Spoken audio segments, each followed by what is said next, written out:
হ্যাঁ কলারটা ছাড় আগে কলার ছাড়বো না কলার না চাইলে কি করবি কলার না চাইলে কি করবি হ্যাঁ কলার ছেলে হিজাক দেখাচ্ছি কারো করবো না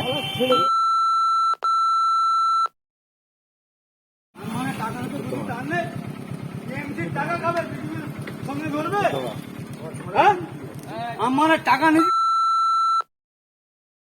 पश्चिम बंगाल विधानसभा चुनाव के 5वें चरण में 45 सीटों पर चल रहे मतदान के दौरान छिटपुट हिंसा की खबरें सामने आ रही हैं। वहीं उत्तर 24 परगना जिले के कमारहाटी के बूथ संख्या 107 के निर्दलीय उम्मीदवार के बूथ एजेंट अभिजीत सामंत की मौत हो गई। अभिजीत सामंत की मौत हार्ट अटैक से हुई है। अभिजीत की तबीयत बिगड़ने पर उन्हें सागर दत्त जनरल अस्पताल ले जाया गया, लेकिन डॉक्टरों ने उन्हें मृत घोषित कर दिया। वहीं सामंत की मौत पर लोग दुख व्यक्त कर रहे हैं और पीड़ित परिवार को सांत्वना दे रहे हैं। ইন্ডিপেন্ডেন্ট ক্যান্ডিডেট অভিজিৎ সামন্ত আমার কাছে যা খবর আছে নওদাপাড়ার ছেলে 107 নম্বর বুথের ইন্ডিপেন্ডেন্ট ক্যান্ডিডেটের এজেন্ট ছিল। মেজর স্ট্রোক হয়েছে, মানে হার্ট ফেলিওর বলছে যে আমার কাছে এখন অবধি যা খবর। অত্যন্ত দুর্ভাগ্যজনক, দুঃখজনক। আমি তার আত্মার শান্তি কামনা করছি, তার পরিবারকে সমবেদনা জানাচ্ছি। 45 বছরের মতো বয়স বলছে। বুথের মধ্যেই মেজর অ্যাটাক হয়েছে। তারপর তাকে সাগর দত্ত হাসপাতালে নিয়ে গেছিলো। যা শুনলাম সাগর দত্ত হাসপাতালে পালস রেট যে চেক করে তার সেই মেশিনটাও নেই, তারা রাখতেই অস্বীকার করছিল। পুরো বিষয় আমি পরে জানতে পারবো এবং আমি যাব। এই মুহূর্তে সাগর দত্ত হাসপাতালেই আছে। वहीं बंगाल के कई बूथों से तृणमूल के नेताओं पर डराने धमकाने और विरोधी दलों के पोलिंग एजेंट के साथ मारपीट के आरोप लगे हैं। नदिया जिले के कल्याणी गयेशपुर इलाके में मतदान केंद्र के पास बीजेपी वर्करों पर हमला करने का आरोप टीएमसी के कार्यकर्ताओं पर लगा है। बताया जा रहा है कि मतदान केंद्र से कुछ दूरी पर भाजपा की ओर से एक कैंप बनाया गया था। इस कैंप पर टीएमसी के दबंगों ने अचानक हमला कर दिया। टीएमसी के दबंगों ने इस दौरान बीजेपी के वर्करों की जमकर पिटाई की। वहीं पीड़ित शख्स ने बताया कि सुरक्षा बलों की कम संख्या की वजह से टीएमसी नेताओं की गुंडागर्दी पर रोक नहीं लग पा रही है। কি হয়েছে? আমি গয়েশপুর ভারতীয় জনতা পার্টি গয়েশপুর শহর মন্ডলের 270 বুথ সভাপতি। আমরা 3টে বুথের কর্মীরা 268, 269 এবং 270 এবং আমাদের সহশক্তিবাবু তারক দাস এবং আমাদের শক্তিপ্রমুখ পার্থদেব, আমরা 3টে বুথে এজেন্ট বসিয়ে দিয়ে আমরা এখানে ক্যাম্প তৈরি করবো। সেই উদ্দেশ্যে আমাদের 3টে বুথের সমস্ত কর্মীরা একসাথে চা খাচ্ছিলাম। হঠাৎ করে তৃণমূলের সন্ত্রাস বাহিনী, গুন্ডা বাহিনী আমাদের এসে মারধর করে। ঠিক আছে, আমাকে রাস্তায় ফেলে মারে। এই যে আমার চোটপাটি এখানে সারা গায়ে আমার ব্যথা, বুক পেটে এখনো ব্যথা আছে। আপনার নাম কি? আমি প্রশান্ত ভট্টাচার্য, 270 নম্বর বুথের বুথ সভাপতি, গয়েশপুর শহর মন্ডল। পুলিশ প্রশাসন কি বলছে? পুলিশ প্রশাসন আসছে, ওনারা তো 5-7 জন সারা রাত ডিউটি করছে। আমার যা মনে হয় ওনাদের 5-7 জনের পক্ষে এত এই সন্ত্রাসবাদীদের দমন করা সম্ভব নয়, আরো ফোর্স দরকার। যারা এসেছিল তাদের চিনতে পেরেছেন? চিনতে পেরেছি, সবাই জানে কারা আসছিল আর কারা ওপেন নামতে কয়েকদিন ধরে ঘুরে বেড়াচ্ছে। वहीं उत्तर 24 परगना जिले के मीनाखा विधानसभा के चैतल ग्राम पंचायत के 202 नंबर बूथ पर वोट पर टीएमसी के गुंडे सरेआम लोगों को धमकाते नजर आए। पीली शर्ट पहने टीएमसी का गुंडा एक वोटर का कॉलर पकड़कर धमकी दे रहा है। बीच बीच में टीएमसी का गुंडा आम जनता को जमकर गाली भी दे रहा है।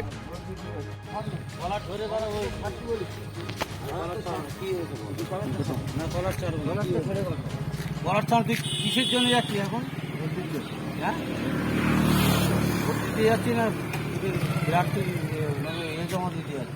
ভোট দিতে যাচ্ছি। হ্যাঁ কলারটা ছাড় আগে কলার ছাড়বো না কলার না চাইলে কি করবি কলার না চাইলে কি করবি হ্যাঁ কলার ছেলে হিজাক দেখাচ্ছি কারো করবো না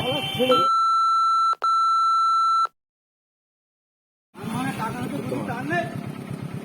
টাকা খাবে সঙ্গে করবে হ্যাঁ আমার টাকা নেই। वहीं नदिया जिले के सुगना 64 नंबर बूथ के पास वाले मोहल्ले में बीजेपी के एक नेता के घर पर बम से हमला करने का मामला सामने आया है। बम से हमला करने का आरोप टीएमसी के वर्करों पर लगा है। आरोप है कि टीएमसी कर्मियों ने उनके घर पर 2 बम फेंका था। एक बम तो फट गया लेकिन दूसरा नहीं फट सका। इस घटना के बाद से सुगना इलाके में तनावपूर्ण माहौल है। वहीं पूर्व वर्धमान जिले के बर्दवान दक्षिण विधानसभा सीट के दुब्रिज दिघी के बूथ संख्या 37 के सामने बीजेपी के एक वर्कर की बेरहमी से पिटाई की गई है। बीजेपी वर्कर की बेरहमी से पिटाई करने का आरोप टीएमसी कर्मियों पर लगा है। बीजेपी के जख्मी वर्कर की पहचान संदीप डे के तौर पर की गई है। संदीप डे ने अपने पर हुए हमले का आरोप टीएमसी के वर्करों पर लगाया है। তা এখান থেকে যে দুটো লেডিকে ওই পার্টে পাঠানো হয়েছিল থাকার জন্য, হ্যাঁ, দায়িত্বে যারা ছিলেন এখান থেকে, তা ওনাদেরকেও ওইখান থেকে থ্রেট দিয়ে অপোজিশন পার্টির একটি ব্ল্যাক কালারের গেঞ্জি পরা একটা ছেলে কন্টিনিউ ওদেরকে থ্রেট দিচ্ছিল। ওরা কেন্দ্রর ফ্রন্টে এসে রাস্তার মোড়েতে দাঁড়িয়েছিল, রাস্তার মোড় থেকে ওদেরকে সাইডে বার করে দেয় এবং সাইডে বার করে দেওয়ার পরে ওইখান থেকে 4টে মহিলা আরও সামনে আসার পরে কন্টিনিউ ওরা গালিগালাজ করতে শুরু করে। বলে দিই, তারপরে থানা থেকে অফিসাররা আসেন। অফিসার আসার পরে বললো 8 ঘন্টার মধ্যে এই জায়গাটা ফাঁকা করে দিন, এই কেন্দ্রের কাছাকাছি 200 মিটারের মধ্যে কাউকে থাকা যাবে না, আপনারা সাইডে চলে যান। তারপরে ওরা বাইরে থেকে লোক নিয়ে এলো এবং ওই ভদ্রলোক ওনার টিমকে নিয়ে আসেন, কয়েকজন নিয়ে আসেন এবং এসে আমার মাথা ফাটি দেয় বাইরের ছেলে বলে। আপনি কোথায় ছিলেন তখন? আমি তখন পাশে ছিলাম, কালী মন্দিরের পাশে ক্যাম্পে ছিল। হ্যাঁ, কোথায় কোথায়? ওই কেন্দ্রের পাশেই বাইরে। মানে বুথ ক্যাম্পে ছিলেন কেন? হ্যাঁ, বুথ ক্যাম্পে। আর কালো গেঞ্জি পরা ছেলেটা আপনি যদি বলেন আমি দেখিয়ে দিতে পারবো, এবং আমি ছেলেটার নাম সাইড জানি না, বলতে পারবো না। হ্যাঁ, অবভিয়াস। এবং ওইখানে বহুজনকেই থ্রেট দিচ্ছে 8 ঘন্টার মধ্যে যদি এই জায়গাটা ফাঁকা না করা হলো আর এখান থেকে যদি লোক না যায়, মেরে কিন্তু ফাটি। কারণ আমি পড়ে যাইনি, আমি দাঁড়ানো অবস্থাতেই ছিলাম তখন। লাঠি দিয়ে।